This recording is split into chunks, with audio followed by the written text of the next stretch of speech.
23 years after abandoning her, he saw the boy who looked just like him. Richard Stone wasn't expecting to freeze in place that night, but he did. The moment he walked into the luxurious Grand Leclerc Hotel and spotted the woman across the room, everything inside him collapsed into silence. Her laughter cut through the elegant chatter around the room, soft yet familiar, like a melody long forgotten. But it wasn't just her presence that rattled him. It was the boy beside her. Young, tall, sharp-jawed, a mirror. Before we continue with the story, tell us where you're watching from. Now sit back, relax, and enjoy the story. He watched them from behind a marble column, partially hidden by the shadows of the lavish chandelier.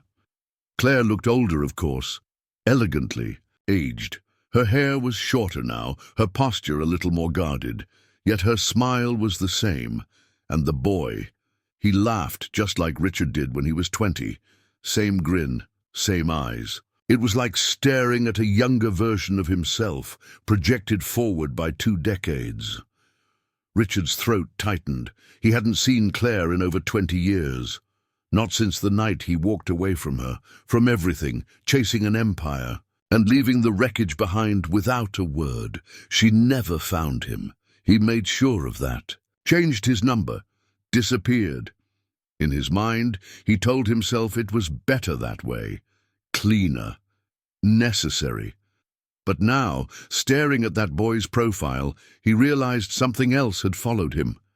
He turned back toward the hotel entrance, pulse racing. But his legs didn't move. His gaze stayed locked on the boy, whose mannerisms now struck with unsettling familiarity. The way he tilted his head, the way he leaned forward when Claire spoke, every detail, a punch to the gut.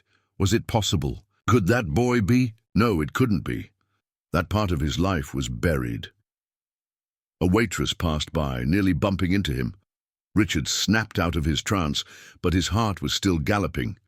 He moved toward the bar, ordering a drink with a hoarse voice. Scotch? Neat. The bartender didn't ask questions. As Richard brought the glass to his lips, he tried to push the thought away, but it sat there, stubborn, like a stone in his chest. Claire hadn't changed much, at least not where it counted. There was still grace in her gestures, warmth in her eyes. Even from across the room, he could see how gently she spoke to the boy. Ethan, maybe. That name echoed faintly in his memory, though he couldn't be sure. He watched them raise a toast, a celebration, a birthday, perhaps. He took another sip. Every success Richard had ever known felt hollow now. The boardroom victories, the stock options, the feature in Forbes. None of it mattered when you realized you might have walked away from your own son, a child you never met, the boy who could now be 21, maybe 22, just the right age. The timelines aligned too perfectly. The resemblance was undeniable. The memories surged back like a wave. The way Claire looked the night she told him she was pregnant, how he didn't say a word, just turned around, left their apartment, and never returned. Cowardice wrapped in ambition. He told himself he was doing her a favor, that she'd be better off without him. But now, watching her, he knew that had been a lie, a selfish, destructive lie. Across the room, Claire's eyes lifted and met his. The moment stretched. Time didn't just slow, it cracked. Her expression shifted, drained of joy, replaced by shock, then anger and pain. A hand gripped the boy's arm, her son's, and he turned to look too. Their eyes all locked in a silent triad of truth. Richard's grip on his glass tightened. He saw it then, clearly. Ethan's eyes, his own. Claire's voice, now inaudible from the distance, said just one word. Richard. He hadn't heard her say his name in 23 years, and now it felt like a verdict. The boy stood slowly, confused, glancing between them. Claire stood too, but didn't move forward. Richard took a step, but stopped. The Floor felt unstable. His lungs weren't working right. He wasn't ready. Not for this, not for him, his son, his. A man spends decades building walls. Walls made of wealth, of distraction, of noise. But one glance, a look from a woman you wronged and a boy who looks like your soul reincarnated can bring it all down in seconds. And here he was, ruined in a tuxedo, undone by truth. "Mom," Ethan whispered. "Who is that?" Claire didn't answer. Not yet. Her eyes brimmed, but no tears fell. She seemed to gather herself slowly, collecting the shards of her past, now crashing into the present. Richard's knees weakened. He forced his body forward, step by step, across the golden carpeted floor toward them. "Claire," he managed to say. "I don't," she said firmly. "Not here." The boy watched, frozen, confused, searching for something in Richard's face. Claire placed a hand on her son's shoulder, as if shielding him. But it was too late. The boy knew. He didn't need confirmation. Some truths don't need to be spoken to be felt. The resemblance had spoken already. Richard looked at him, at the son he never held, the life he never lived. "I'm sorry," he whispered, almost to himself. But the boy didn't respond. Not yet. Claire used to believe in signs. She believed that people were sent into your life for a reason, that timing had meaning, and that the universe whispered answers if you listened closely. But after Richard left, silence became louder than any sign.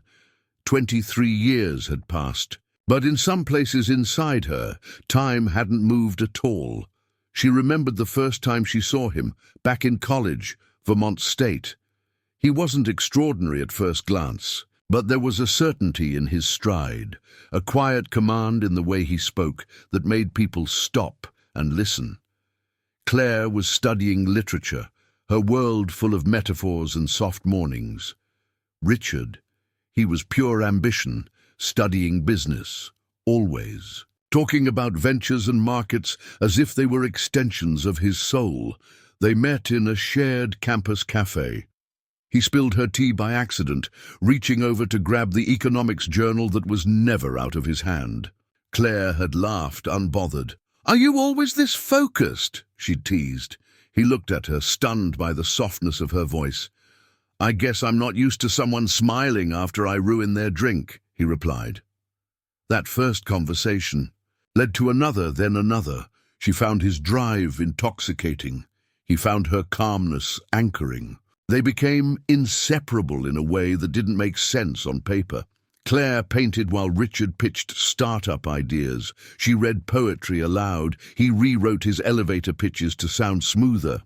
They lived like puzzle pieces that weren't designed to fit but clicked anyway. They argued, of course. Richard's need for control clashed with Claire's openness to uncertainty. He needed plans. She needed space to breathe. He dreamt in skyscrapers and acquisitions. She dreamt in forests and stories. But somehow love bloomed in the middle. It was messy and strange, but it was real. And for a time, that was enough. Until it wasn't. It happened on a rainy Wednesday, 3 weeks after Claire missed her period. She took the test alone. She waited by the window, watching drops race each other down the glass pane, heart hammering against her ribs. When the line appeared, clear and final, her world tilted. She told Richard that evening. He stared at her for a long time, not saying a word. She expected shock, maybe even fear. What she didn't expect was the cold nod, the mechanical, "I need to think." And then the silence. He left. That night, never returned. Claire spent weeks trying to reach him. His number changed. His email bounced back. His dorm room was vacated. It was as if he'd been a dream, a figment her mind conjured out of love and desperation. Her parents were no comfort. Her father, strict and proud, said, "You made your bed." Her mother cried behind closed doors, but never raised a voice in defense. With nowhere else to go, Claire moved to a town 2 states away, rented a room above a bakery, and began piecing together a life from the shards Richard left behind. She gave up art school, took work as a waitress, then as a receptionist. Anything steady, anything safe. When Ethan was born, she looked into his eyes and saw Richard's face staring back. She swore he would never feel the abandonment she did. The early years were hard, unimaginably hard. Claire cried in bathroom stalls and grocery store aisles, but every time she looked at Ethan, she found the strength to keep going. He was kind from the beginning, observant, with eyes that held too much depth for a child so small. He once told her at age 6, "You look sad when you smile sometimes." She never spoke of Richard, not to Ethan, not to friends, not even to herself in the dark. That chapter was closed, dead, gone, or so she thought. And now, here he was, in the flesh, older, richer, but still carrying that same presence, the same gravity. Claire hadn't felt so violently uprooted in decades. Seeing him, seeing Ethan next to her, and realizing the past had found a way back, it felt like betrayal from the universe. Ethan didn't speak as they left the hotel. He looked back once, just once, then stayed quiet the rest of the drive. Claire wanted to explain, but no words came. What could she say? That the man they'd just seen was a ghost she'd buried long ago. That she once loved him enough to believe he'd stay. In the silence, Ethan finally asked, "Did he know about me?" Claire's hands tightened on the steering wheel. Her voice cracked as she answered, "Yes, he knew, and he still left." Ethan had never felt this quiet before. It wasn't the kind of silence born from peace.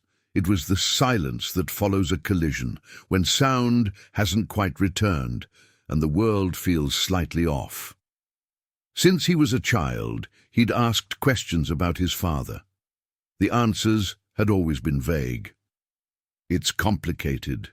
It was just the two of us. You're all I ever needed." But now he understood the full story, and it left a bitter taste in his mouth. That night, he lay awake in his room, staring at the ceiling as the shadows of passing cars painted lines across the walls. Richard. The name rang in his mind like a taunt. He wasn't angry yet, not fully. He was stunned, hollowed out. It was strange. His father had a face now, not an imagined blur or a romanticized hero. No, he was real. And he had chosen to leave. His mother, Claire, moved through the apartment like a ghost. She tried to keep things normal. She cooked dinner, folded laundry, made tea, but her hands trembled a little more than usual. Ethan noticed. He always noticed. The truth had undone something in both of them, and while Claire seemed to want to bury the past again, Ethan felt compelled to dig deeper. The next morning, he walked into the kitchen and found her standing by the sink, unmoving. She hadn't heard him come in. Her eyes were fixed on the faucet, water running slowly over a mug she wasn't washing. "Mom," he said softly. She flinched. "I'm fine," she answered too quickly, the way people do when they're not. He sat down, waited. "Why didn't you ever tell me?" he asked. Claire turned, her expression tired. "Because I didn't want you to grow up feeling abandoned. I didn't want you to think there was something wrong with you, or wonder why he never came back." She paused. "And I didn't want to answer questions I didn't have answers for." Ethan nodded slowly. He didn't know what he wanted to hear. Maybe he just wanted her to say something that made it hurt less. "You think he'll try to talk to me again?" he asked. The idea made him feel sick and curious at the same time. He didn't know if he could face Richard again, yet part of him needed it, needed something, anything. "I don't know," Claire whispered. "But if he does, you don't owe him anything, Ethan. Not your time, not your forgiveness." That stuck with him all day. At school he couldn't concentrate. Every lecture blurred. Every glance from a classmate felt like it might carry knowledge of his secret. He kept hearing Claire's voice. "You don't owe him anything." But then another voice crept in, one he didn't recognize, maybe his own growing confusion. "But what if I need answers?" That night, Ethan searched Richard Stone online. The results were overwhelming: business articles, award photos, investment speeches, magazine covers, videos of him delivering keynote addresses in tailored suits with confident smiles. He seemed untouchable, wealthy, respected, powerful, and completely separate from the life Ethan and Claire had lived. It felt like watching someone else's dream, a dream built on silence. One article described Richard as a visionary who sacrificed everything for his goals. Ethan stared at those words for a long time. Sacrificed everything. Did that include him? He closed the laptop, his mind buzzing. He remembered birthdays with just his mom, hand-me-down clothes, the way Claire never complained but always looked tired. Meanwhile, Richard had built an empire. Ethan felt the beginnings of anger now, coiled and sharp. It wasn't just about being abandoned, it was about being ignored. Later that week, he returned to the cafe where the encounter happened. He sat at a back table, unsure what he hoped to find. He just wanted to see it again, the place where the floor beneath him cracked. He ordered coffee, barely drank it, and left. As he stepped outside, a voice stopped him. "Ethan?" He turned, and there he was. Richard stood 10 feet away, alone. No bodyguards or entourage, just him. The man whose DNA coursed through Ethan's veins, the man who left. Ethan's jaw clenched. "What do you want?" Richard raised his hands, not in defense, but as if surrendering. "Just a few minutes, please." Ethan didn't nod, but he didn't walk away either. Ethan's heart beat louder than the city around them. It wasn't anger yet, it was something worse. Suspended expectation, a slow, rising heat under his skin. He hadn't planned to see Richard again so soon. And now that he was here, standing right in front of him, Ethan didn't know what to feel first. Richard took a cautious step forward. "I've rehearsed what I'd say if this moment ever came," he said, voice low. "And now that it's here, none of it seems right." His eyes looked tired, but not weak. This was a man used to having answers. Ethan hated how familiar those eyes felt. "I don't need a speech," Ethan said, arms crossed. "Just tell me why." Richard nodded slowly. "Because I was afraid," he admitted. "Afraid of becoming my father, afraid of being trapped, afraid that love wasn't enough. I thought I needed to build something first, that once I made it, I could come back, fix everything." He met Ethan's gaze. "But time doesn't wait, and I was a coward." Ethan stared at him. He didn't know if those words helped or hurt. "You thought you could just disappear and someday show up rich enough to patch over everything?" His voice cracked with disbelief. "You missed my entire life." "I know." Richard looked down, swallowing hard. "I missed every first. Every birthday, every struggle. I chose success over people, and that was my mistake." The silence between them thickened. Ethan wanted to walk away, but his feet were rooted. He wanted to scream, but his chest wouldn't expand. He had imagined this moment so many times, but never like this. Never with Richard so human. He hated that part of him wanted to believe it. "You don't get to just show up and rewrite history," Ethan said. "You left my mom to clean up everything you destroyed." Richard nodded again. "And she did more than I ever could. She raised you into someone I don't deserve to know." His voice softened. "But I want to try. Not to make up for it, I know I can't, but just to know you if you'll let me." Ethan's jaw tightened. His mother's face flashed in his mind. Every sacrifice, every moment she stood alone, strong. "She doesn't want you near me," he said. "I understand," Richard replied, "but I'm not here to force anything. I just needed you to know that I've never stopped thinking about you." That made Ethan laugh coldly. "Thinking, that's all you did?" He shook his head. You don't get credit for thoughts. You had 23 years to be a father. You chose not to. Richard's voice barely rose. I know. I don't expect forgiveness, Ethan. Just the chance to be honest. Finally. Ethan's hands were fists in his pockets. He didn't answer, didn't promise anything. He simply turned and walked away, each step heavy with confusion. Back at home, Claire was waiting. How was it? She asked, already knowing where he'd been. I don't know, Ethan answered.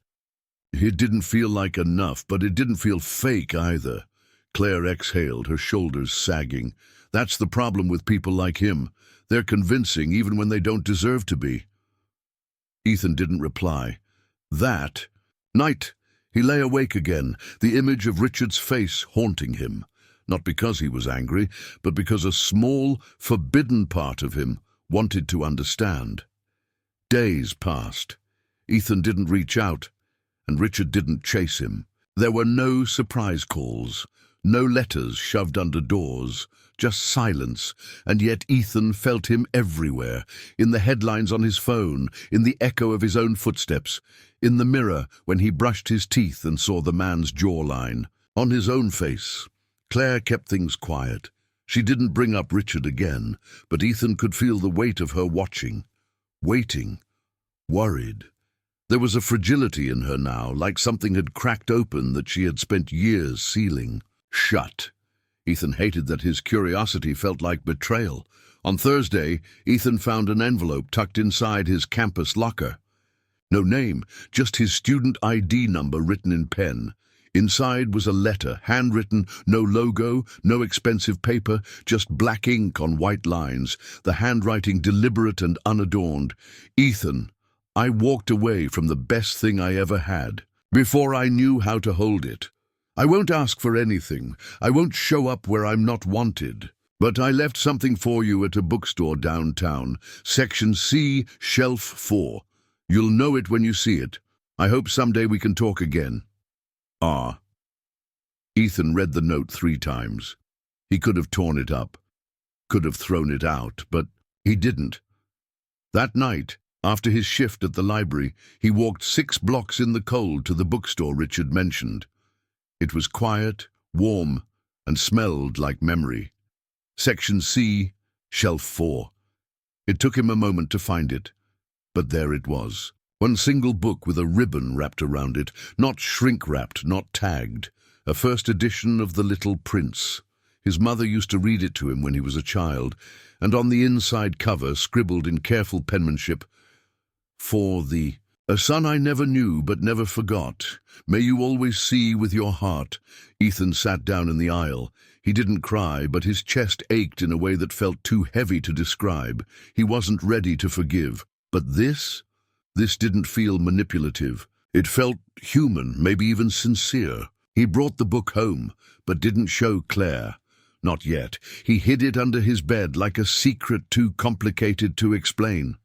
That weekend, he walked through town aimlessly, hoping not to bump into Richard, and hoping in some strange way that he would. It was during one of those walks that he passed by a park bench and saw him, Richard, sitting alone, watching pigeons scatter in the wind. He didn't notice Ethan at first, but Ethan didn't stop, didn't wave, just walked slower, watching him, measuring his presence. That night he pulled out the book again, opened it, read a single passage his mother used to love. What is essential is invisible to the eye. And for the first time, Ethan realized that sometimes the pain of what's missing says more than the thing itself. The next morning, he wrote a note. No emotion, just plain and firm. You said you wouldn't ask for anything. I have questions. Meet me Friday, 5 p.m., same cafe. Ethan. The cafe was quieter than usual that Friday. The rain outside muffled the street sounds, and the foggy windows cast the place in a soft, dreamlike haze. Ethan sat by the window, tapping his fingers against the ceramic cup in front of him. He hadn't touched his coffee. He hadn't needed to His nerves were enough to keep him awake. When Richard walked in, he didn't hesitate, no anxious scanning of the room. He saw Ethan instantly and walked over with that same composed energy that made him successful in boardrooms. But here, at this table, there were no mergers, no shareholders, just the son he left behind. "You came," Richard said, voice low. "I said I had questions," Ethan replied. "That doesn't mean I've forgiven you." Richard nodded and sat. He didn't order anything. He didn't reach across the table. He waited. "Why didn't you call?" Ethan asked. "You knew. She was pregnant. You knew I existed. Why didn't you even try?" Richard breathed slowly. "Because I convinced myself it was better that way. I told myself you'd be better off without me, that she would raise you right, and I'd only ruin it. I told myself a lot of things that weren't true, because they were easier to believe than facing what I did." "That's not an answer," Ethan said, voice sharper now. "That's a confession, not an explanation." Richard's jaw flexed. "You're right. The truth. I panicked. I had this blueprint for my life, Ethan. I was going to build something massive, something that mattered. And your mother, she was never the obstacle. I was. I couldn't imagine being someone's father without destroying them the way mine destroyed me." Ethan studied him. "So you left to spare me?" "No," Richard said, shaking his head. "I left to spare myself." The honesty hit harder than any excuse. Ethan leaned back, arms folded. "And did it work? Was it worth it?" "No," Richard said immediately. "I've built companies, I've had my name on buildings, and I've eaten every meal alone wondering what your voice would sound like. So no, Ethan, it wasn't worth it." They sat in silence. Rain streaked down the window beside them. Ethan's expression was unreadable. He wasn't sure how he felt. He only knew that whatever wall he had, it wasn't strong enough to block this moment from hitting him. "I always thought my dad was dead," Ethan said finally. "I made peace with that. It was easier than thinking he didn't want me." "I did want you," Richard said, "but I didn't believe I deserved you. And that's the most selfish part. I never let that be your choice." That landed heavy. Ethan's lips pressed into a tight line. "You can't fix this with books and meetings, Richard. You missed everything. First words, first steps, birthdays. You weren't there when she cried herself to sleep, or when I asked why I didn't have a dad, and she told me some stories don't have easy answers." "I know," Richard said, "and I'm not asking you to pretend I was." "So, what are you asking for?" Ethan snapped. "A chance to be here now," Richard said. "In whatever way you'll allow. I'm not here to reclaim anything. I just want to know the man you became." Ethan looked away, his throat tightening. "She still hates you." "She has every right to," Richard said. "She did it all. I admire her more than I ever had the courage to say." Ethan finished his coffee in one bitter sip. "I don't know what I'm doing." "You don't have to," Richard replied. "I'll follow your lead." Ethan stood, stuffing his hands into his pockets. "Don't wait for an invitation." "I won't," Richard said, "but I'll be around in case you ever change your mind." Ethan left without looking back, but this time his steps were slower. Claire had always been good at pretending. She smiled when it hurt. She worked. When she was exhausted, she laughed for Ethan's sake, even when her heart was breaking. But ever since the night at the hotel, since seeing Richard again, something inside her had come undone. The armor she'd built wasn't holding like it used to. She found herself waking earlier, making coffee she didn't drink, staring at the same photograph on the shelf. Ethan at 5, toothy smile, messy hair.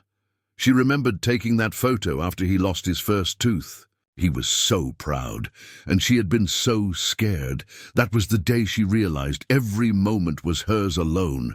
No one was coming to help. No one was coming back. Ethan came home late that Friday. She heard his key in the lock and felt her chest tighten. She didn't ask where he'd been, didn't need to. She could see it in his eyes. He'd seen Richard again. The silence between them that night wasn't cold, but it wasn't warm either. It was filled with things unsaid. The next morning, as she folded laundry, she found the book under Ethan's bed, The Little Prince. She recognized the cover instantly. Her hands trembled as she opened it and saw the inscription. For the son I never knew but never forgot. Her knees nearly gave out. She sat on the floor, book clutched to her chest, breath coming in shallow waves. She hadn't cried in years, not like this. She had cried out of stress, frustration, exhaustion. But this was different. This was grief. For the girl she used to be, for the life that might have been, for the man she once loved, who had walked away and left a ghost in his place. Ethan found her there, sitting in the hallway, the book in her lap. He didn't say anything at first, just knelt beside her, unsure if he was comforting her or the other way around. "You met him again," she whispered. He nodded. I asked him why. Why he left. Claire wiped her face with her sleeve. And did he have an answer? "Not a good one," Ethan said, but it felt honest. Claire closed the book gently, her fingers lingering on the cover. "I used to believe he'd come back. For months. I kept hoping. Then I hated myself for hoping. Eventually, I just stopped." "You still loved him," Ethan said. Claire looked at him, eyes tired but clear. "I loved who I thought he could be, not the man he became." They sat in silence for a long time. The weight of everything. Love. Lost, time passed, truths withheld, settled like dust around them. Finally, Claire spoke again. "He left a hole in both our lives, and now he wants to step back in like he can fill it. But some absences don't get replaced." "I know," Ethan said quietly, "but what if he's not trying to fill it? What if he just wants to stand near it?" Claire looked at her son. Her heart hurt with how much of Richard she could now see in him, not just in his face, but in his mind, in his need to understand, his refusal to look away from hard things. She sighed. "Do what you need to, Ethan, but don't let him rewrite the story. Don't let him erase what we survived." "I won't," Ethan promised. That night, Claire took out an old box from the back of her closet. Letters she never sent, photos she never burned. She hadn't opened it in over 2 decades. But now, as she unfolded the past piece by piece, she realized something. Some ghosts aren't meant to be exorcised. They're meant to be seen, spoken to, so they can finally let you go. Richard had spent his entire adult life pretending the past was something you could outgrow, that if you built high enough, fast enough, strong enough, you could climb above it. That trauma stayed buried if you didn't name it. But after seeing Ethan's face, that illusion shattered. And now something else had returned, a voice he hadn't heard in 27 years. It came in the form of a phone call, an unknown number. He almost let it go to voicemail, but something told him to answer. "Richard," the voice said, gravelly, familiar.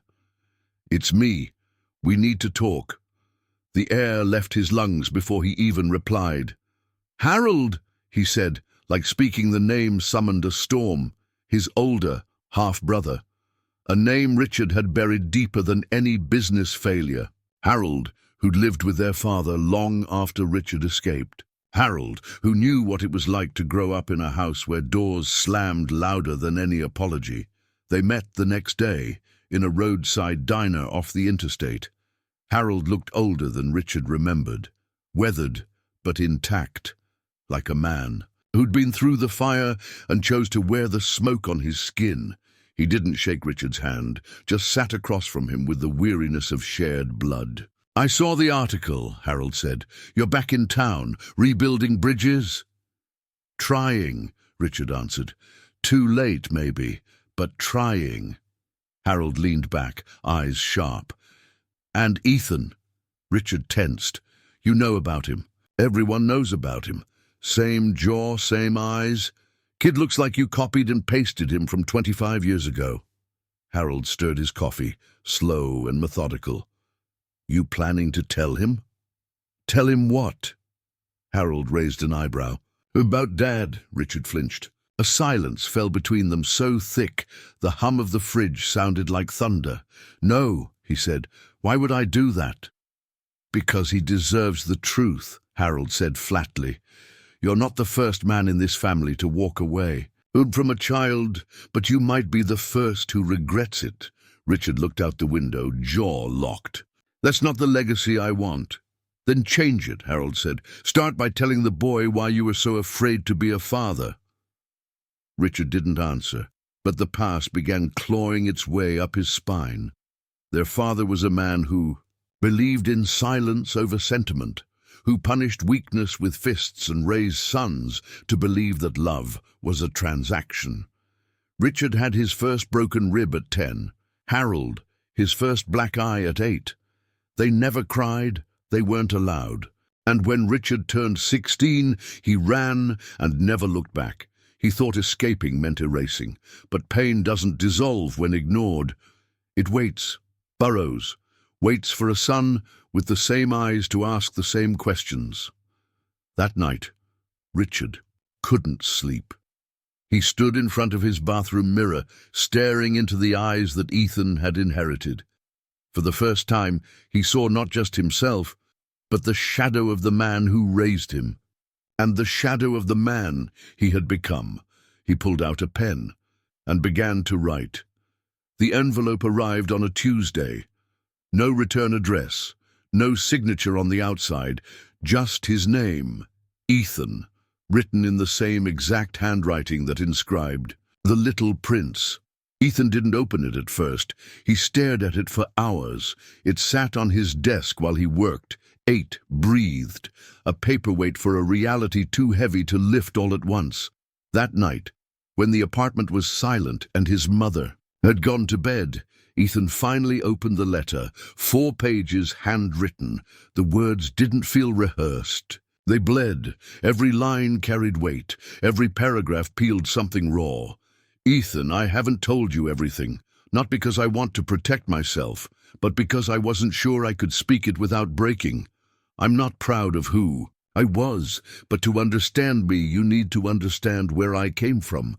Richard spoke of his father, of Harold, of nights spent in silence because sound meant punishment, of hiding bruises, of watching love rot into fear, of running away not just from his father, but from fatherhood itself.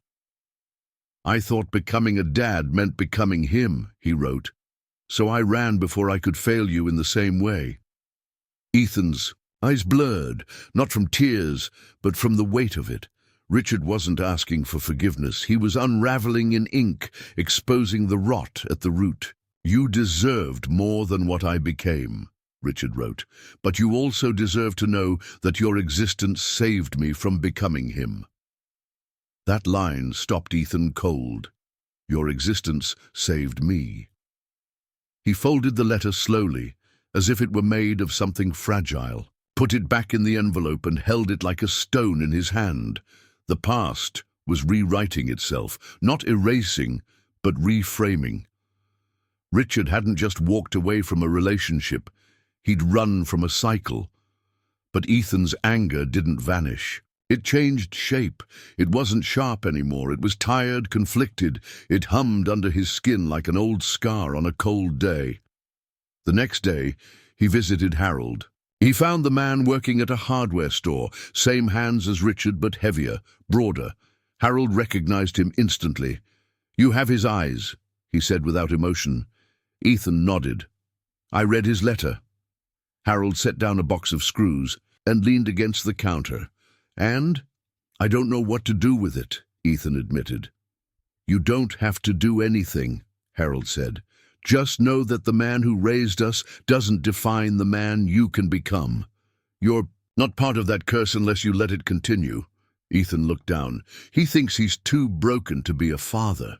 He might be, Harold said, but broken men can still tell the truth, and sometimes that's enough to begin again. Ethan walked home in silence. That night, he didn't hide the letter. He left it on the kitchen table, open. When Claire saw it the next morning, she didn't say anything, but she sat down, read it, and cried quietly, tears Ethan had never seen before. Not of pain, but of release. Some truths don't destroy. Some truths liberate. The air inside the cafe was thick with late afternoon stillness. No music played, just the low clinking of cups and the shuffle of conversation. Ethan arrived early this time. He didn't bring the letter. He didn't need to. Every word was etched into him now, like a tattoo he never asked for but couldn't ignore. Richard arrived exactly on time. Not a minute late, not a second early. He looked like a man who had been preparing for something that couldn't be prepared for. His suit was simpler today. No tie, less armor, just a man trying not to make any more mistakes. They sat across from each other in silence for a while. No words, just breath and presence. Richard didn't speak first. He waited, and that somehow made all the difference. "I read it," Ethan said eventually. Richard's shoulders eased, but only slightly. "Thank you." "I didn't expect to feel anything," Ethan said. "I wanted to hate you for writing it, but I didn't. Oh, don't." Richard looked down, nodding. "I never thought I'd get the chance to say any of it, let alone have you read it." "I think what scares me," Ethan continued, "is that I understand you more than I want to." "That scares me too," Richard said softly. There was a long pause. It wasn't uncomfortable. It was full of things finally given space. And then Ethan leaned in, elbows on the table, voice lower now. "I don't know how to have a father. I don't know how to be one," Richard replied. They shared a brief smile, tired, uncertain, but real. "I'm not here to pick up where we left off," Ethan said, "because we didn't leave off anywhere. There's no again. There's only this, now. And maybe we can just start from here." Richard's throat tightened. He had imagined 1,000 versions of this moment. None of them included mercy. "I'll follow your lead," he said again. Ethan sipped his coffee. "I'm not promising anything, I think I want to know who you are. Not the man you were, the one you are now. That's all I've ever wanted to give you," Richard said. They spent the next hour talking. Not about the past, not yet. They talked about music, books, the fact that Ethan hated math but was somehow brilliant at coding, that Richard still kept a notebook in his briefcase for sketching business ideas. He never followed through on. It was small talk, but it was everything. When they parted, there was no handshake, no hug, just a quiet understanding. Richard watched Ethan disappear into the blur of pedestrians, his heart pounding, not from fear, but from the unfamiliar pulse of hope. Later that night, Claire asked, "How was it?" Ethan didn't embellish. "Not bad." She nodded, said nothing more, but something shifted in her eyes. A release, not of pain, but of control, the kind a mother carries when she's held up the world too long, and finally, someone else is stepping in, even just a little. That night, Richard opened a new notebook. First page, blank. At the top he wrote, "How to earn a son's trust." It started with a call Ethan almost didn't answer. He was studying late in the campus library, headphones in, rain tapping against the glass. Unknown number, no message. Something in his gut told him to call back, something heavier than instinct. The nurse's voice was calm, too calm. "Mr. Ethan Taylor, your father, Richard Stone, was brought in about an hour ago. Mild cardiac episode. He's stable now, but he listed you as his emergency contact." Ethan stood so quickly his chair fell backward. He didn't speak. He didn't think. He just ran. Out of the library, into the rain, through streets that blurred under headlights and fear. For the first time, Richard wasn't a question mark. In his life, he was a heartbeat, and it had just faltered. At the hospital, Ethan was escorted to a quiet wing. The fluorescent lights made everything feel too clean, too still. When he saw Richard through the glass, IV in his arm, monitors, blinking steadily, he felt something twist in his chest. He didn't know what to call it. It wasn't just fear, it was proximity, vulnerability. "He's okay," the nurse said gently. "You can go in." Richard looked up as Ethan entered. His face was pale, drawn, but his eyes, those relentless eyes, were still steady. "Didn't expect to see you this soon," he joked weakly. "This isn't funny," Ethan said, trying to sound annoyed, but his voice cracked. "You scared the hell out of me." "I scare myself sometimes," Richard replied, attempting a smile. It didn't land. Ethan pulled a chair close to the bed. "What happened?" "Stress. Probably genetic. They say it wasn't a heart attack, just a warning shot." They sat in silence. Ethan watched the lines on the monitor rise and fall, steady, unforgiving. He didn't realize he was holding Richard's wrist gently until a nurse came in to check the IV and smiled at the sight. Ethan stayed for an hour. Then he made a decision. He called Claire. When she arrived at the hospital, she didn't ask questions. She walked into the room like a soldier returning to a battlefield she never thought she'd see again. Her eyes landed on Richard, and for a moment no one spoke. Time folded. Everything old became present again. "You look awful," she said quietly. "I feel worse," Richard replied. Claire moved closer. Ethan stepped back, letting them occupy the space, letting the past breathe. Claire looked at him, really looked at him. "You're lucky, not just because you're alive, but because he was the one who got the call." She nodded toward Ethan. Richard's eyes glistened. "I know. Don't waste that," she said. And then, to Ethan's shock, she reached out, placed a hand lightly on Richard's shoulder. It wasn't forgiveness, but it was a beginning. Ethan left them there for a few minutes, standing just outside the door, heart pounding with something he couldn't name. Grief. Relief, maybe both. Inside that room were the two people who defined his life. Two people who had never been in the same space since the day it all fell apart. Now here they were, no longer enemies, just survivors. Hospitals have a way of pressing pause on everything else. Deadlines, ambitions, grudges, they all vanish beneath the rhythm of beeping monitors and the quiet hush of passing nurses.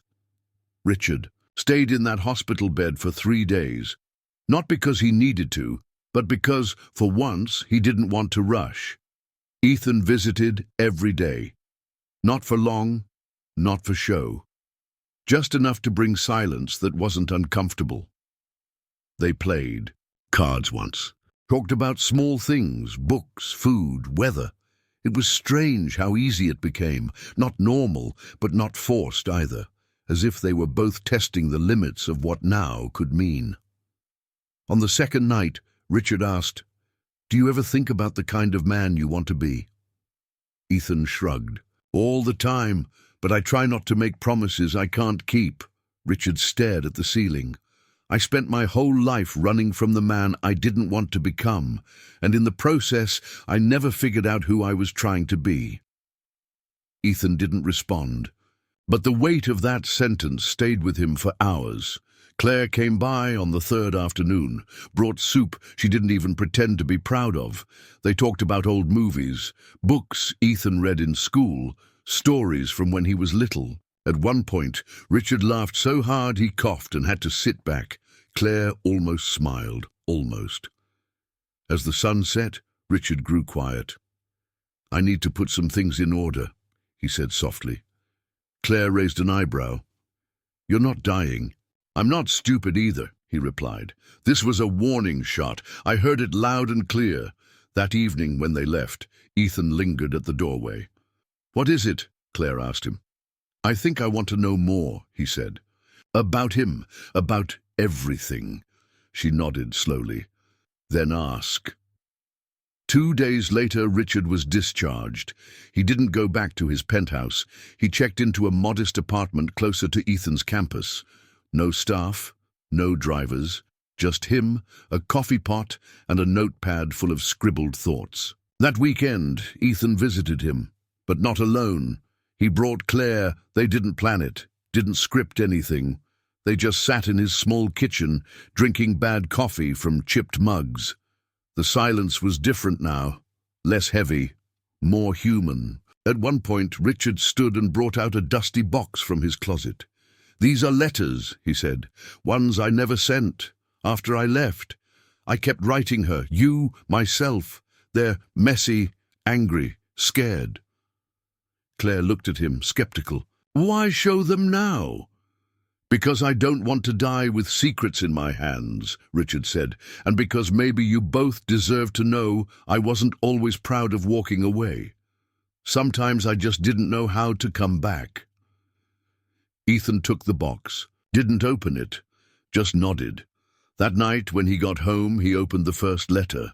It wasn't poetic, it wasn't even coherent, but it was real, and real, for Ethan, was a beginning. Richard hadn't left his apartment in 4 days. Not because of weakness, but because of clarity. Ever since the hospital, the walls around him felt different, less like a home, and more like a waiting room between what was and what might never be.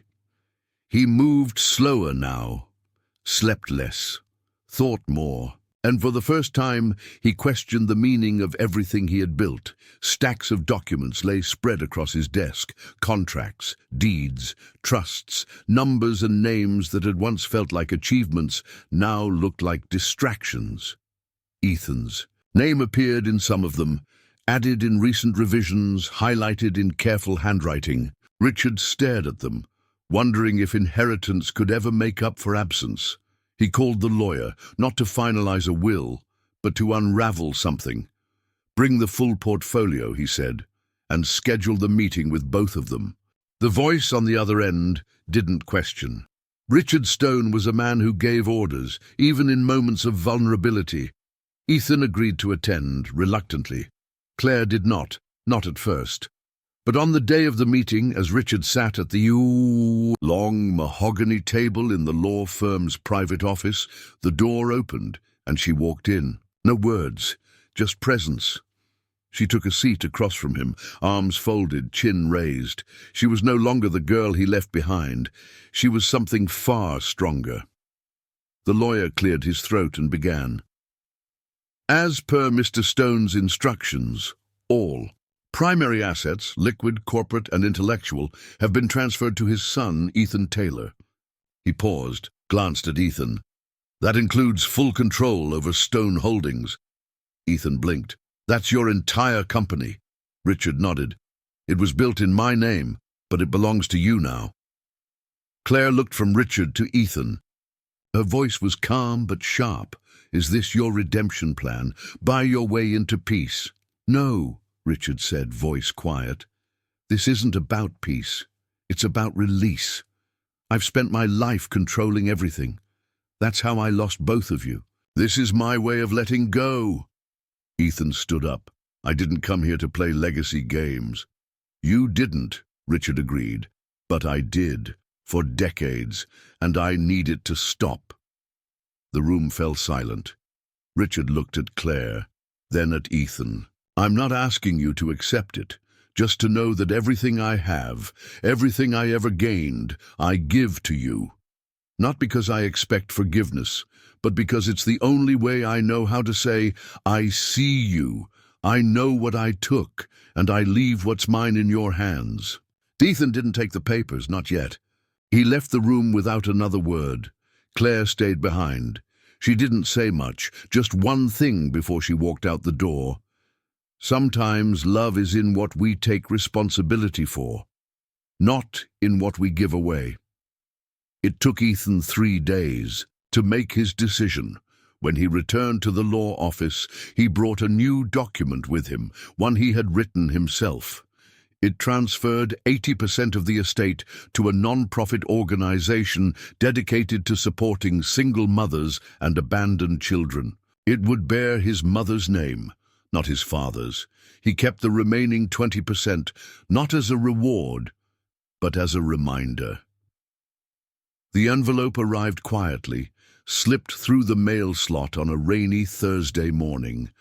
No return address, no name on the front, just Ethan, written in black ink, slanted slightly to the right. The handwriting was unmistakable.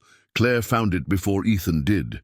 She held it in her hands for a long time, not opening it, not moving, just staring. There was something heavy about the paper, as if the letter inside carried more than words, as if it carried a man's final attempt to be remembered. She left it on Ethan's desk without a word. He discovered it late that night after coming home from class. The room was quiet, the kind of quiet that makes you feel like the world is waiting for you to make a decision. He sat on the edge of his bed, turned the envelope over once, twice, then broke the seal. The letter was dated 2 weeks before Richard's health scare, before the hospital, before the transfer of the company. It wasn't a goodbye, it was a confession. Ethan, if you're reading this, I suppose something inside me was right to write it. Maybe I didn't trust my body. Maybe I didn't trust time. But mostly I didn't trust myself to say these things aloud. There's a version of me you'll never meet. The boy, the frightened one, the one who hid under a bed at 8 years old while the man who fathered him shattered a plate against the wall. I don't tell you this for pity. I tell you this because that boy never learned to love without fear. When your mother told me she was pregnant, I wasn't angry. I was terrified. Not of the child, but of becoming the very thing I ran from. I believed, in my deepest shame, that disappearing might be better than repeating the cycle. I convinced myself I was protecting you. Ethan paused. His hands trembled slightly. He read the words again, then continued. But fear doesn't raise children. Courage does, and your mother.